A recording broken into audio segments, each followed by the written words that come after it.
Ma grand-mère a servi son église pendant près de 50 ans, mais quand elle est devenue handicapée, l'église a agi comme si elle n'existait pas, alors elle leur a laissé un coup de maître dans son testament. Ma grand-mère était membre d'une grande église conservatrice et croyante de la Bible. Tout au long de sa vie adulte, elle a été très active dans la grande église blanche. Elle travaillait à la garderie chaque dimanche matin, aidait à préparer des centaines de petits déjeuners et de dîners d'église, accompagnait ses enfants et petits-enfants à des dizaines de retraites de l'église et de tournées du cœur, enseignait les études bibliques aux jeunes le dimanche soir, et participait activement au soutien des missions locales, en plus d'aider à d'autres programmes pour la jeunesse. Elle donnait toujours la dîme et offrait souvent un supplément pour les missions et les offrandes spéciales. Je l'ai vue préparer seule le petit déjeuner pour des dizaines de jeunes de la grande église blanche, une tâche qui lui prenait plus de 2 heures, même dans la grande cuisine de l'église. Le service de ma grand-mère à son église s'est brutalement arrêté à 73 ans, lorsqu'elle s'est brisé le dos dans un accident de voiture. Par la suite, pendant les 10 dernières années de sa vie, elle est restée confinée chez elle et n'a pas pu assister à l'église en raison de cette blessure et de la dégradation de sa santé due à la vieillesse. Pendant ces 10 années, elle a fait de nombreux efforts pour communiquer avec son église, ses dirigeants et ses amis de l'église, les invitant à lui rendre visite chez elle, etc., mais sans succès. Chacune de ces invitations a été refusée ou simplement ignorée. Vers la fin, lorsqu'elle était en soins palliatifs à domicile, elle a décidé de planifier ses propres funérailles. Elle et mon grand-père ont appelé leur église et demandé au pasteur principal, Roldan, qu'elle connaissait depuis plus de 30 ans, de venir la voir afin qu'il puisse organiser son service commémoratif, qu'elle et mon grand-père voulaient qu'il se tienne à l'église. Roldan était trop occupé. Mais Eric, un autre pasteur, est venu quelques jours plus tard, selon mon grand-père, pour voir ma grand-mère, littéralement sur son lit de mort. Ma grand-mère, mon grand-père et Eric ont discuté de ses funérailles pendant quelques minutes. Ensuite, Eric a commencé à la presser pour qu'elle garde son trésor au ciel, en se souvenant de son église dans son testament. Mon grand-père lui a dit fermement que ce n'était ni le moment ni l'endroit pour discuter de son testament. Ils ont reparlé des funérailles pendant quelques minutes, puis Eric a de nouveau orienté la conversation vers le testament de ma grand-mère, avec des allusions constantes à l'importance de soutenir son église. Mon grand-père lui a dit à plusieurs reprises qu'il était inapproprié de parler du testament ou des besoins financiers de l'église alors que ma grand-mère était en phase terminale et souffrait énormément physiquement. Eric acceptait brièvement et parlait des funérailles, mais revenait ensuite aux besoins financiers de l'église et aux récompenses célestes. Là où est ton trésor, là aussi sera ton cœur. Ma grand-mère a commencé à pleurer, quelque chose qu'elle faisait rarement et jamais pour elle-même. Elle pleurait de manière inconsolable. Mon grand-père, un ancien ouvrier sidérurgiste, ex-sergent des marines et vétéran de la guerre de Corée, a attrapé Eric physiquement et l'a sorti de la maison, sans douceur. Contrairement à ce que tout le monde attendait, ma grand-mère a vécu encore 6 mois, en grande partie grâce à sa pure force de volonté. Finalement, cependant, ma grand-mère est décédée et nous avons organisé son service commémoratif dans une maison funéraire, et non dans la grande église blanche. Roldan et Eric étaient absents. Aucun chrétien professionnel de la grande église blanche n'était présent au service, même pas dans l'audience. Quelques semaines plus tard, il était temps de commencer à distribuer les legs du testament de ma grand-mère. Personne ne pensait que mes grands-parents étaient riches.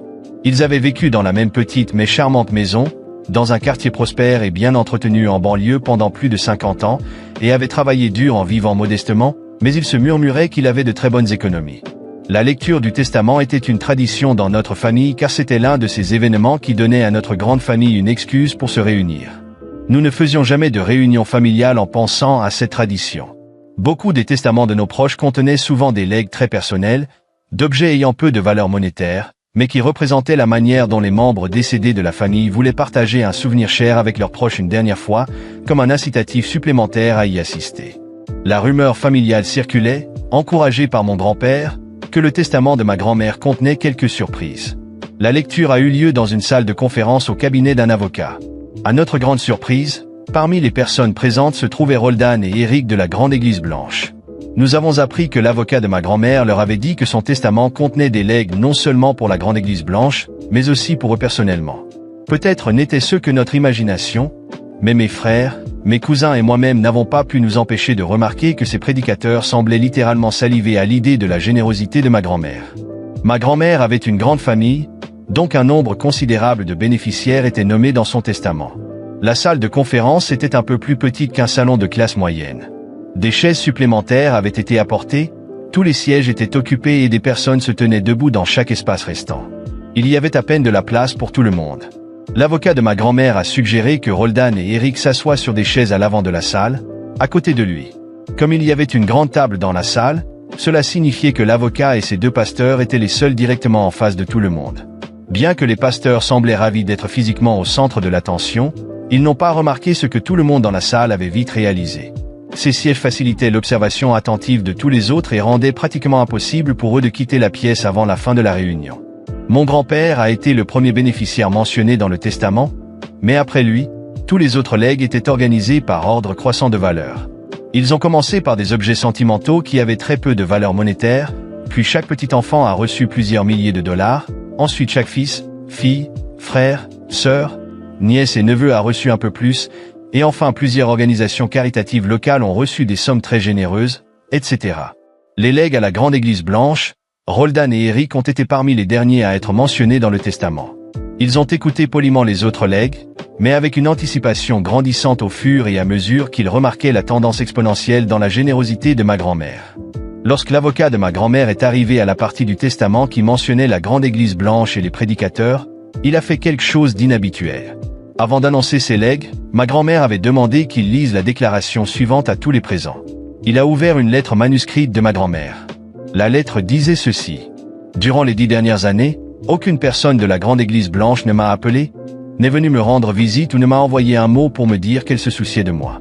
Pas un seul ministre, pas un seul diacre, pas une seule des femmes de l'Église, ni même un des membres de l'Église avec qui j'ai travaillé pendant tant d'années, que j'aimais profondément et que je considérais comme mes amis.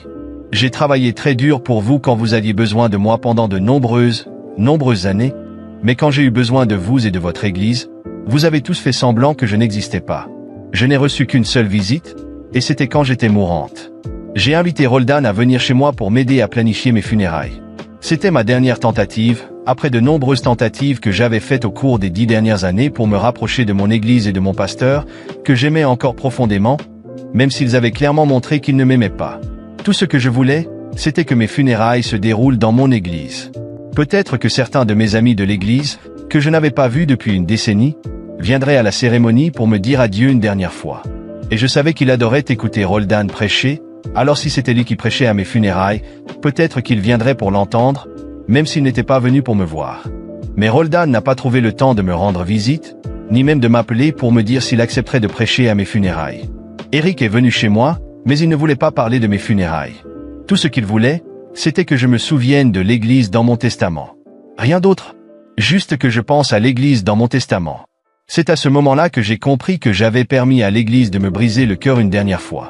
Mais c'était la dernière fois. La dernière fois. Eric ne le savait pas lorsqu'il m'a rendu visite, mais mon mari et moi avions déjà préparé mon testament bien avant sa visite, et il incluait une dîme doublée, 20% de tout mon patrimoine pour ce qui était alors ma vieille Église, la Grande Église Blanche. Cette somme était au nom du montant, une somme énorme, qui a suscité des murmures de surprise chez de nombreux héritiers, y compris moi-même. Mais je me suis senti mal de ne pas avoir pensé à remercier personnellement des gens aussi gentils que Roldan et Eric, alors j'ai modifié mon testament pour les inclure nominativement. Et tant que j'y étais, j'ai également changé la somme d'argent que je laissais à la Grande Église Blanche pour qu'elle corresponde à tout l'amour qu'ils m'ont montré au cours des 10 dernières années de ma vie, quand je souffrais et que j'étais seul, et que je ne pouvais plus travailler inlassablement pour eux gratuitement, comme je l'avais fait pendant près d'un demi-siècle. C'était toute sa déclaration écrite. L'avocat a alors dit: revenons maintenant au legs dans le testament. Legs à Eric, 1 cent. Legs à Roldan, 1 cent. Legs à la Grande Église Blanche, 1 cent. Roldan et Eric sont restés assis comme si quelqu'un leur avait injecté un gallon d'anesthésie dans la mâchoire. Chacun des membres de la famille et des amis de ma grand-mère a ressenti une forte envie d'éclater de rire, mais nous sommes restés silencieux, car nous connaissions ma grand-mère. Nous savions qu'elle n'en avait pas fini. Elle les préparait simplement pour son coup de maître. Le meilleur était encore à venir, et nous ne voulions rien manquer. Il reste un dernier leg, a continué l'avocat, pour une organisation caritative appelée Caridad Negra. Puis il a marqué une pause avant de révéler le montant. La plupart d'entre nous ne savaient pas ce qu'était Caridad Negra, mais à en juger par les expressions sur les visages de Roldan et Eric, ils connaissaient très bien Caridad Negra. Leurs visages montraient les mêmes expressions de surprise, de peur et d'horreur qu'il aurait eu si l'avocat avait dit que ce legs était destiné à des mangeurs de bébés démoniaques, pour acheter des barbecues géants et des tonnes de charbon de bois. Tous les regards dans la pièce étaient maintenant fixés sur Roldan et Eric. Caridad Negra était soutenu par une grande église noire située à seulement quelques kilomètres de la grande église blanche. Il gérait une banque alimentaire et des vêtements gratuits, des programmes d'aide pour les enfants en famille d'accueil, la livraison de repas précuits aux personnes âgées confinées chez elles, une assistance juridique et d'autres services sociaux. Il y a longtemps, la grande église blanche, qui était toujours à 100% caucasienne, avait offert quelques années de soutien financier et d'autres formes d'aide à Caridad Negra. Puis il y a eu une rupture amère et conflictuelle, soi-disant parce que Caridad Negra pratiquait l'évangile social, tandis que la grande église blanche prêchait le véritable évangile. La grande église blanche a même intenté un procès pour tenter de récupérer une partie de son argent, bien que l'affaire ait été réglée et que très peu d'argent ait changé de main. Mais étant dans le sud profond, tout le monde connaissait la véritable raison pour laquelle la grande église blanche, ou toute église blanche, arrêterait de soutenir une œuvre de bienfaisance noire. CN deviennent arrogants et ne savent pas rester à leur place. Ma grand-mère et mon grand-père ont sérieusement envisagé de quitter la grande église blanche à ce moment-là, mais ils ont décidé qu'il valait mieux rester et enseigner la tolérance par leurs paroles et leur exemple.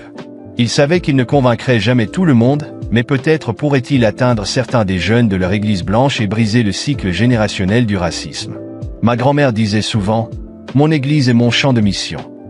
Nous n'avons pas compris toute la profondeur de cette déclaration après sa mort. Après la lecture du Testament, le choc ressenti par Roldan et Eric ne tarda pas à se transformer en quelque chose de bien plus amer. Lors de leur culte suivant, la grande église blanche commença à semer des graines de mépris envers l'image de ma grand-mère. Au début, c'était subtil, quelques mentions dans les sermons sur des personnes égarées ou influencées par le malin qui s'éloignaient du troupeau, suggérant que certains membres de l'église pouvaient être guidés par des forces obscures. Mais bientôt, les allusions devinrent claires. Il ne mentionnait pas directement le nom de ma grand-mère, mais tout le monde savait de qui il parlait. Les sermons évoquaient des âmes amères qui, à la fin de leur vie, s'étaient retournées contre l'Église et l'œuvre de Dieu, suggérant que ces personnes, même après leur mort, servaient d'outils à l'ennemi pour déstabiliser la foi. Le pire arriva lorsque Roldan, sans aucun masque, commença à faire référence à ma grand-mère comme quelqu'un qui avait permis au diable de toucher son cœur dans ces dernières années, affirmant qu'elle s'était laissée corrompre par la haine et avait abandonné le chemin du salut. Il affirmait qu'elle avait été une femme douce au début de sa vie, mais qu'elle s'était égarée, laissant le mal la dominer. Il alla jusqu'à insinuer que les souffrances physiques qu'elle avait endurées dans ces dernières années étaient une punition divine pour s'être éloignée de l'Église et avoir trahi sa foi. Cependant, pour Roldan et Eric, leurs paroles eurent rapidement l'effet inverse de ce qu'il espérait. Beaucoup des fidèles connaissaient bien ma grand-mère. Nombreux étaient ceux qui l'avaient vue travailler sans relâche pendant des décennies au service de l'Église. Tous se souvenaient d'elle comme d'une femme bienveillante, dévouée et authentiquement généreuse. Ce qui était dit ne correspondait pas à l'image que chacun gardait d'elle. C'est ainsi que les conversations commencèrent dans les couloirs de l'église et dans les foyers des fidèles. Les familles qui fréquentaient les cultes commencèrent à se sentir mal à l'aise avec la façon dont Roldan et Eric parlaient d'une personne qui, pour eux, avait été un modèle de dévotion. Certains, plus audacieux, confrontèrent Roldan après les cultes, lui demandant directement pourquoi il parlait ainsi d'une personne qui avait tant donné à l'église. Les réponses étaient toujours évasives, et il devint rapidement évident que ce n'était pas un souci spirituel qui guidait ses sermons, mais bien le ressentiment de la perte de la grande héritage qu'il espérait recevoir. Petit à petit, les familles commencèrent à s'éloigner de l'Église. Au début, il ne s'agissait que de quelques absences sporadiques, mais à mesure que les attaques voilées contre ma grand-mère s'intensifiaient, les absences augmentaient. En quelques mois, les bancs de l'Église, qui étaient toujours pleins auparavant, commencèrent à se vider. Le nombre de fidèles chuta en flèche, et la dîme qui faisait fonctionner l'Église fut drastiquement réduite. Pendant ce temps, mon grand-père et moi décidâmes que nous ne pouvions pas laisser la mémoire de ma grand-mère être ternie de cette manière. Nous avons consulté un avocat et décidé de poursuivre la grande église blanche pour diffamation. Les preuves étaient partout, les sermons étaient enregistrés, les attaques contre ma grand-mère étaient directes, et en tentant de détruire l'image d'une femme qui avait consacré sa vie à l'église, ils avaient franchi une limite qu'ils ne pouvaient plus franchir. Le procès fut long, traînant pendant des mois. L'Église, par l'intermédiaire de ses avocats, tenta de justifier ses sermons en invoquant la liberté religieuse et la liberté d'expression. Cependant, notre avocat fut implacable. Nous avions le soutien de nombreux anciens membres de la congrégation, des personnes qui témoignèrent en notre faveur et attestèrent du caractère exemplaire de ma grand-mère. Ils confirmèrent également le comportement vindicatif et irrespectueux de Roldan et Eric. Au cours du procès, de nombreux secrets de la grande église blanche commencèrent à émerger. Nous découvrîmes qu'ils ne s'étaient pas seulement efforcés de diffamer ma grand-mère, mais qu'il avait également un long historique de comportement non éthique, manipulant les membres pour obtenir des dons et utilisant la foi pour exercer un contrôle. La vérité sur leurs pratiques internes fut exposée, et le jury se rangea rapidement de notre côté. Le verdict final fut clair, l'Église fut condamnée pour diffamation, et l'indemnisation était colossale. Ils devaient nous verser une somme si élevée que l'Église n'avait tout simplement pas les moyens de s'acquitter de la dette. Pour aggraver leur situation, la perte des fidèles et la chute des dîmes avaient déjà placé l'institution dans une situation financière délicate. Sans autre option, ils furent contraints de fermer leurs portes pour payer l'amende. La grande église blanche, qui avait autrefois été un pilier de la communauté, devint un bâtiment abandonné, une ombre de ce qu'elle avait été. Les gens qui passaient encore devant commentaient souvent comment la cupidité et la méchanceté avaient détruit cette église. Certains pensaient que la fin de l'église était un acte divin, une justice pour les années d'hypocrisie et de mensonges. Ma grand-mère, qui avait tant donné à cette église, fut rappelée pour sa véritable bonté et sa force. Et, au final, ce fut elle qui, même après sa mort, apporta justice et révéla le véritable caractère de ceux qu'elle avait un jour considérés comme ses amis. Après avoir gagné le procès et vu la grande église blanche fermer ses portes, mon grand-père et moi avons passé un certain temps à réfléchir à tout ce qui s'était passé. Bien que la victoire juridique ait été importante, nous savions que ma grand-mère n'aurait pas voulu que le ressentiment ou l'amertume façonnent notre avenir. Elle avait passé sa vie à aider les autres, à consacrer son temps et ses efforts à ceux qui en avaient le plus besoin. Et, même dans les moments de plus grande tristesse, elle avait toujours cru au pardon et à la bonté. C'est alors que mon grand-père, avec sa sagesse tranquille, m'a dit « Elle aurait voulu que nous continuions sa mission d'une autre manière. » À ce moment-là, nous avons décidé que la meilleure façon d'honorer l'héritage de ma grand-mère n'était pas de rester prisonnier du passé ou de nourrir du ressentiment contre Roldan et Eric. Au lieu de cela, nous avons décidé d'ouvrir une église, une qui serait différente, une qui reflèterait les valeurs de générosité, d'amour et d'empathie que ma grand-mère avait incarnées. L'idée était simple, créer un espace pour tout le monde. Un endroit où toute personne, quelle que soit son origine, sa situation financière ou ses croyances, pourrait trouver du soutien, du réconfort et de l'aide pratique. Ma grand-mère disait toujours que l'Église est plus qu'un bâtiment, c'est une communauté. C'est ce que nous avons décidé de construire, une véritable communauté d'amour et de solidarité. Nous avons ouvert les portes de la nouvelle Église dans un espace simple, mais chaleureux. Au lieu de privilégier de grands événements ou des collectes de fonds, nous nous sommes concentrés sur l'aide directe à la communauté. Nous avons organisé des dons de nourriture, de vêtements, des programmes de soutien scolaire pour les enfants, ainsi que des visites régulières aux personnes âgées et à celles qui ne pouvaient pas sortir de chez elles, ce qui avait tant manqué à ma grand-mère dans ces dernières années. Nous avons également offert une assistance juridique et sociale à ceux qui en avaient besoin, ainsi qu'une banque d'emploi pour connecter les gens aux opportunités. Rapidement, l'Église a grandi, non pas en taille physique, mais en impact. Les gens ne venaient pas seulement pour les cultes, mais parce qu'ils savaient qu'ils trouveraient là une aide véritable, sans jugement ni arrière-pensée. Beaucoup de ceux qui avaient quitté la grande église blanche ont commencé à fréquenter notre église. Ils disaient qu'ils sentaient la différence, que l'esprit d'accueil et de service authentique de notre église était quelque chose qu'ils n'avaient jamais expérimenté auparavant. Avec le temps, ma grand-mère est devenue un modèle à travers chaque acte de bonté que nous faisions. L'église a été nommée en son honneur, et à chaque sermon ou action, je sentais que nous maintenions en vie ce qu'elle valorisait le plus, l'amour pour son prochain. Les gens de la communauté qui ne l'avaient jamais connue ont appris son histoire et la respectaient pour l'héritage de bonté qu'elle avait laissé. Pour nous, c'était comme si sa présence était encore là, nous guidant dans chaque décision. Quant à Roldan et Eric, bien que nous n'ayons plus jamais parlé directement avec eux, nous avons appris qu'ils avaient suivi leur propre chemin. Nous ne ressentions plus de rancune. En fait, mon grand-père et moi avons décidé de leur pardonner. Nous savions que le pardon était quelque chose que ma grand-mère aurait voulu pour nous. Elle croyait que le ressentiment ne faisait que retenir les gens dans le passé, et que le pardon était une forme de libération, non seulement pour les autres, mais aussi pour nous-mêmes. Nous avons pardonné Roldan et Eric dans nos cœurs, mais nous avons choisi de continuer sans garder de contact. Nous savions que, bien que le pardon soit essentiel, cela ne signifiait pas que nous devions les réintégrer dans nos vies. La nouvelle Église prospérait parce qu'elle était authentique, construite sur le véritable esprit de service et de compassion. Chaque mois, de plus en plus de personnes y trouvaient non seulement un foyer spirituel, mais une famille.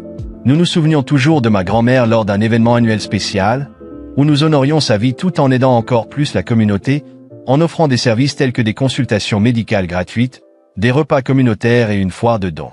En fin de compte, Nous avons réalisé que le plus grand héritage de ma grand-mère n'était pas dans le testament ou dans la lutte contre la grande Église blanche. Il était dans chaque personne que nous aidions, dans chaque geste de bonté et dans chaque sourire que nous voyions autour de nous. Elle nous avait laissé l'enseignement le plus précieux, le véritable pouvoir de transformer le monde réside dans l'amour désintéressé pour les autres. Et avec cela, nous avons construit quelque chose qui non seulement l'honorait, mais faisait également une différence réelle et durable. Ma grand-mère, sans aucun doute, serait fière. D'une certaine manière, nous savions que tout ce que nous faisions n'était pas seulement en son honneur, mais avec elle, comme si sa présence était encore là, nous guidant et nous inspirant à être meilleurs.